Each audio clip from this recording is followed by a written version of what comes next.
speakers today with the speaker, Speaker Melissa Hortman.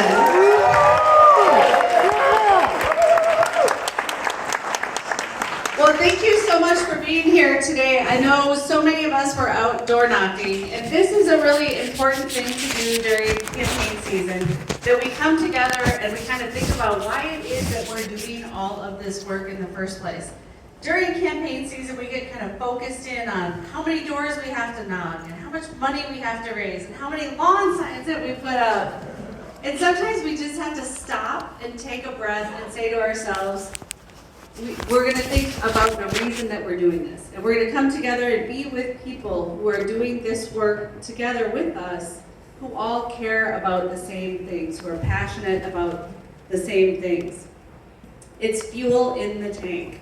So we are working hard to elect a gun sense majority, the Minnesota House of Representatives, and the Minnesota Senate.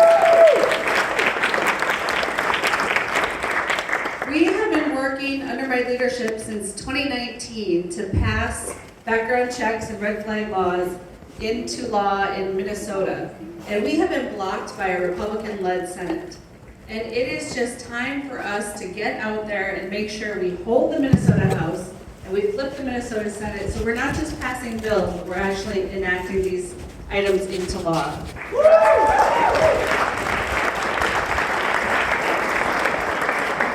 We know that Minnesotans are with us, but we also know that not every person is got the state legislative races top of mind. That's why it is that we have to go to their houses, we have to talk to them, we have to make sure they come out and vote. I think our chances this year are really, really good. The Minnesota Supreme Court drew us a fabulous map. We have 77 Biden won districts, we have 79 Walz won districts, and we know we're going to keep a couple of those Trump won districts.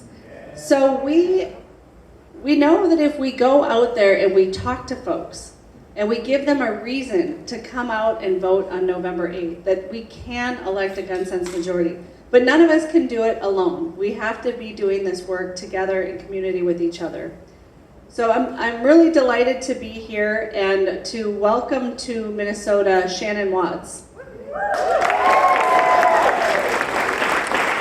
Many people have been heartbroken about the tragedies that we've seen, and they haven't known what to do with this energy. And through the work that Shannon has done, she's given people a way to organize and a way to come together and an outlet for their grief and their anger and their frustration, and given them a pathway to turn it into action. And by doing that, she's already accomplished so much in elections across the country. And I'm really grateful to her for being here in Minnesota tonight.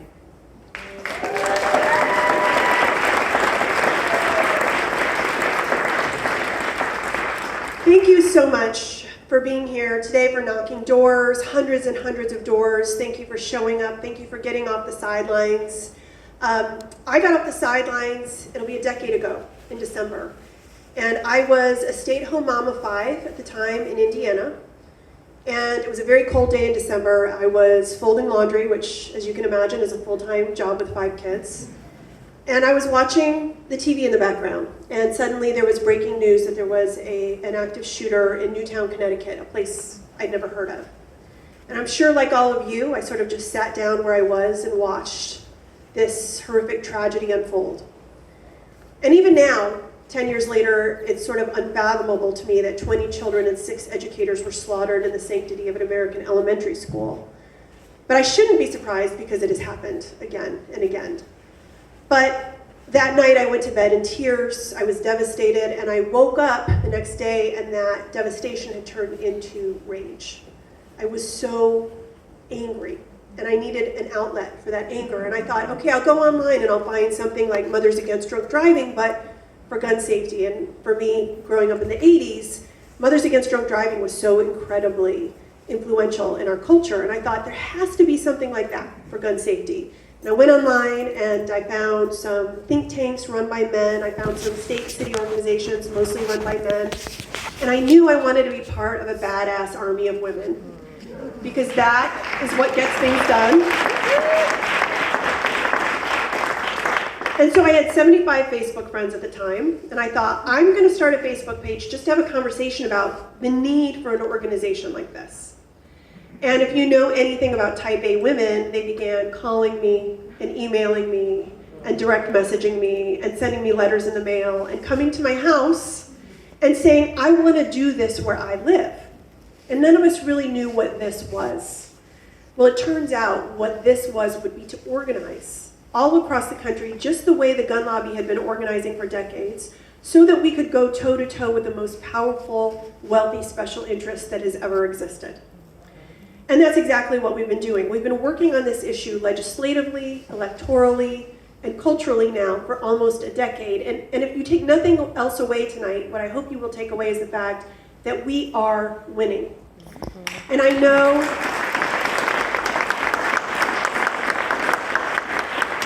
it can feel hopeless sometimes because the gun violence doesn't stop. But what I have learned over the last decade is that social movements are all about incrementalism. And I know that can be a dirty word sometimes, but the system is not set up for overnight wholesale change. I wish it were. I would be gardening right now. I wouldn't have spent a decade as a full-time volunteer waking up every morning and working on this issue every hour, 7 days a week. You have to show up at every gun bill hearing. You have to know every lawmaker. You have to get all lawmakers on the right side of this issue. What started as a Facebook page is now the largest grassroots movement in the country. We have over 10 million supporters. We're twice as large as the NRA.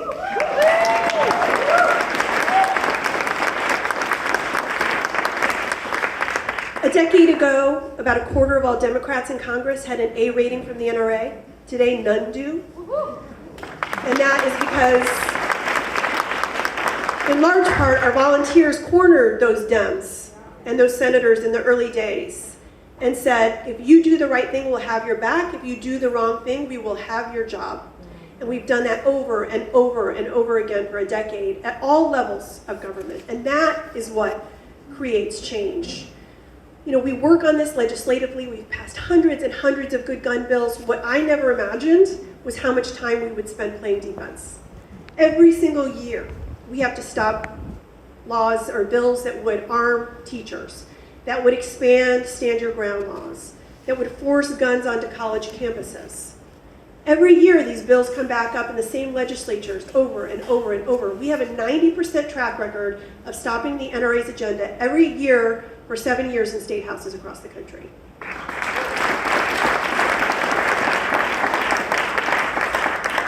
And that is work. Those bills just would continue to sail through state houses if it wasn't for all of the volunteers that you see here today who stand up in every single hearing, in every single gallery. They sit there in their red shirts and they say, not in my community, you won't. We're watching you. And that is so important to hold lawmakers accountable. I think if you look at the trajectory of this issue, what we have done in less than a decade is nothing short of miraculous. I never would have imagined that this year we would pass the first federal gun safety law in a generation, in more than 26 years, and that 15 Republicans would sign on to that. And I know it is a first step in a much longer journey. It's certainly not everything we want or need, but it just goes to show that there has been a sea change in American politics on this issue.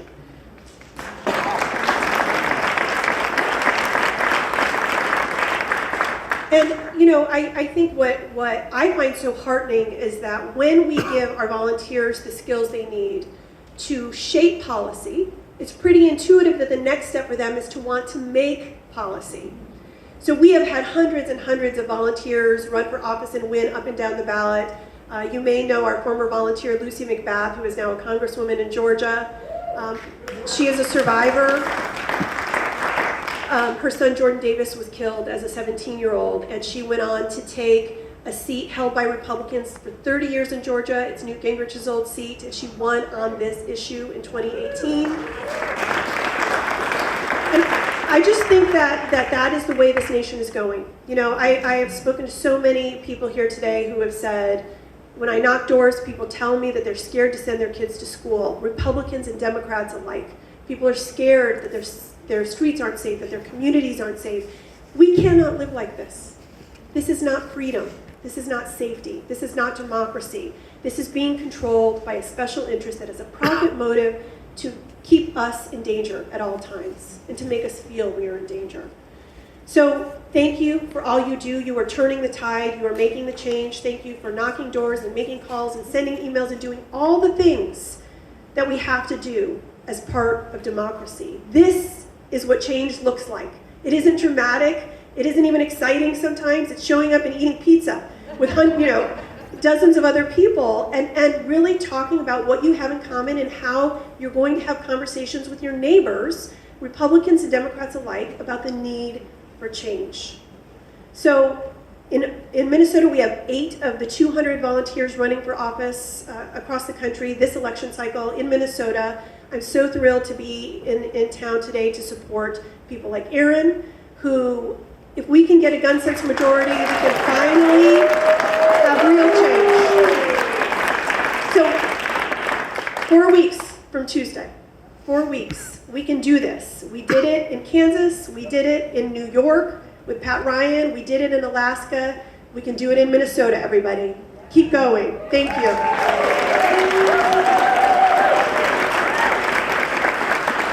I almost forgot, the biggest honor of the night is to introduce my good friend, my colleague, my Moms Demand Action volunteer, and also the next state rep from Minnesota, Erin.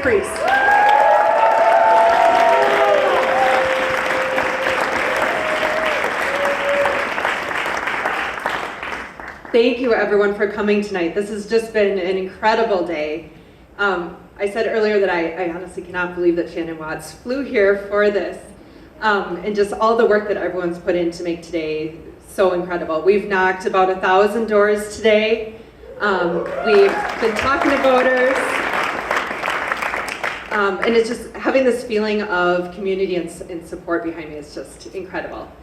So I also, like Shannon, was a stay-at-home mom for a number of years. And I was always bothered by gun violence happening. But I didn't know what to do with that feeling of anger and frustration and fear.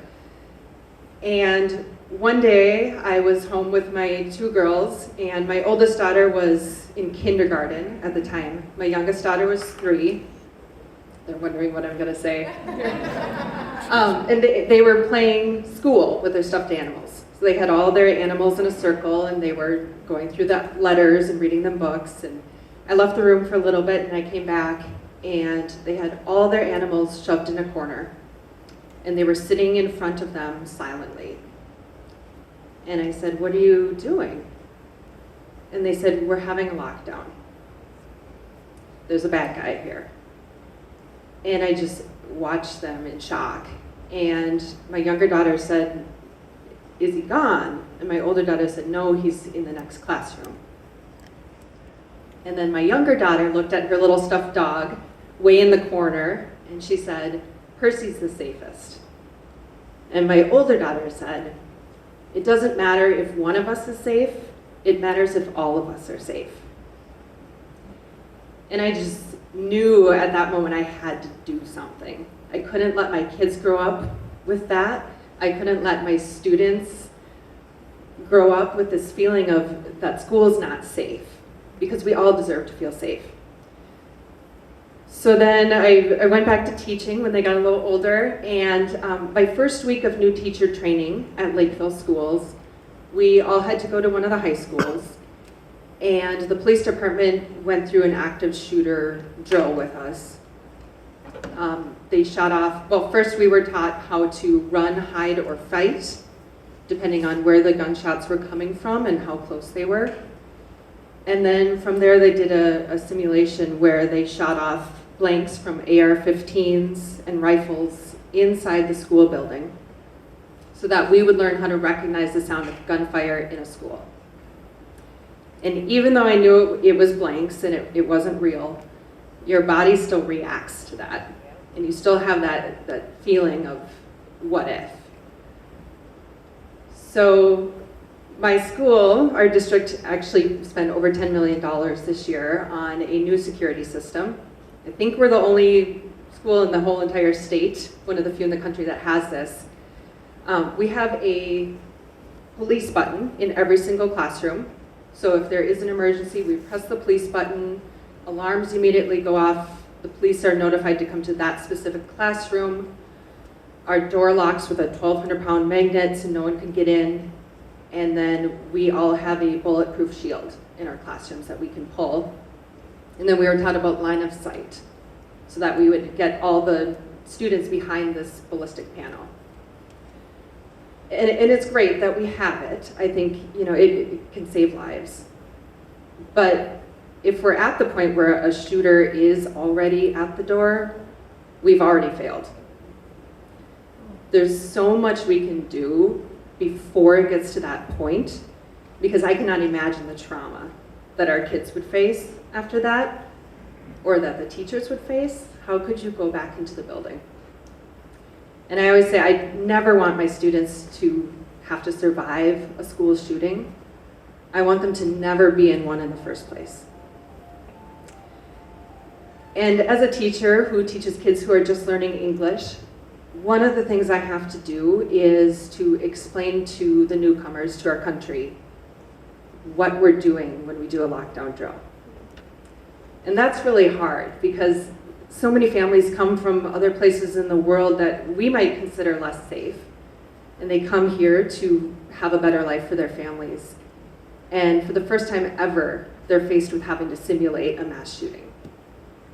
And I remember one time this little 7-year-old girl had just arrived from Mexico, and I had to tell her that we had to turn off the lights and sit in the corner quietly, and she was so confused. And she said, "What happened? What's going on? Did you forget to pay the light bill?" And I was trying to explain to her why. And she just kept asking that, why? And I don't know how to explain that to a child. That our lawmakers don't have the courage to stand up to the gun lobby. And so we have to make our kids learn how to hide from a gunman in their school. It's wrong.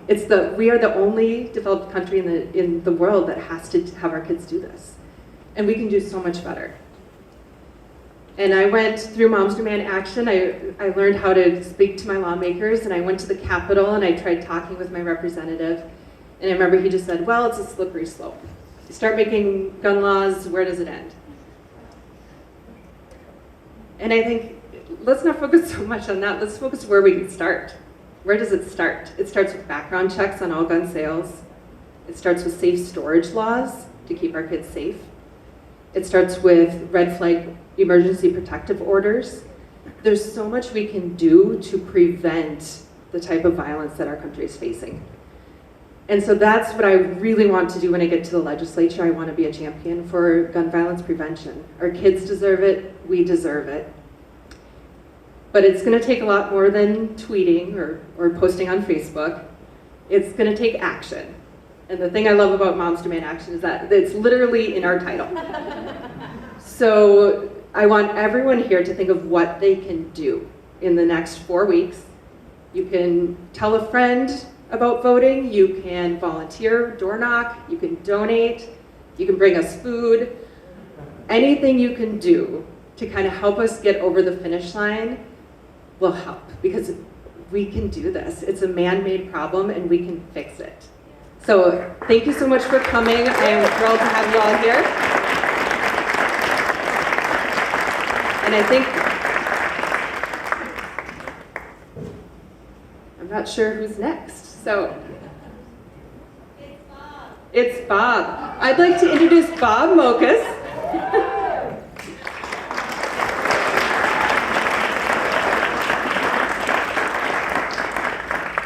I met Bob several years ago through our South Metro Moms Demand Action meeting, and he and I have spoken at many events together over the years.